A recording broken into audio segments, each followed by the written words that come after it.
Values-based leaders. My name is Andre Koen. I want to say thank you so much for joining us in this conversation. And we're going to get into like what it means to be a values based leader or value centered leader, and what are some of the behaviors and the mindsets that we must have. And so, first, I want to suggest that we need to recognize that humans have very similar motivations. We're all looking for safety, significance, and belonging, right? So significance is this idea that I have personal power and that I can do something, whether God has shown that to me or that's something that I've decided for myself. But my life has purpose, right? I have something to offer. I can be significant. And next, we want to belong. We want to be in relationships with people who understand our significance. And lastly, we want to be physically, mentally, emotionally, spiritually, intellectually, psychologically safe to be in relationships with people who understand our significance, right? So, in some way, we're looking for safety, significance, and belonging.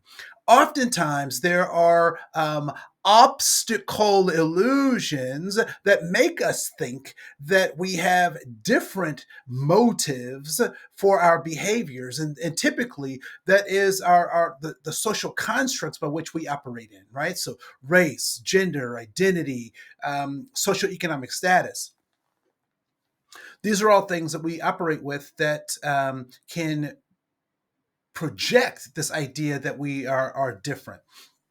And so excuse me, we want to think about and talk about this idea of being effective, and that effective and ineffective behaviors aren't binary. It's not off and on, like you're just effective or you're just ineffective, but that it's actually a spectrum of behaviors, right? And so when we're able to recognize that it's a spectrum of behaviors, we're able to give grace and give opportunities for people to learn how to be better on that spectrum of behavior. And that goes for ourselves as well, right? And what we know is that when we're stuck in a binary of good or bad, right or wrong, evil or righteous, that doesn't provide people the space in the room necessary to develop new skills and to become more effective in helping us to accomplish goals. And we get stuck in our amygdala. And the amygdala is where is the center, the seat of our survival instincts, the fight or flight response, if you will. And so sometimes if we get caught in these binary conversations, then we get stuck in our feelings, or they're designed to keep us in our feelings. And we want to be critical and agile thinkers.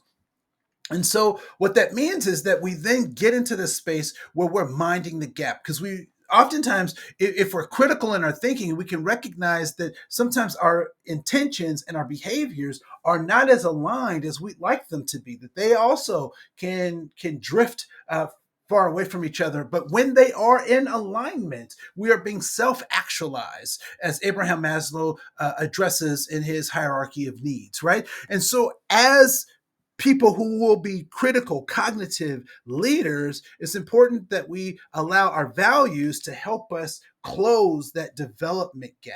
And so, what that means is that we fill that gap. That alignment comes in when we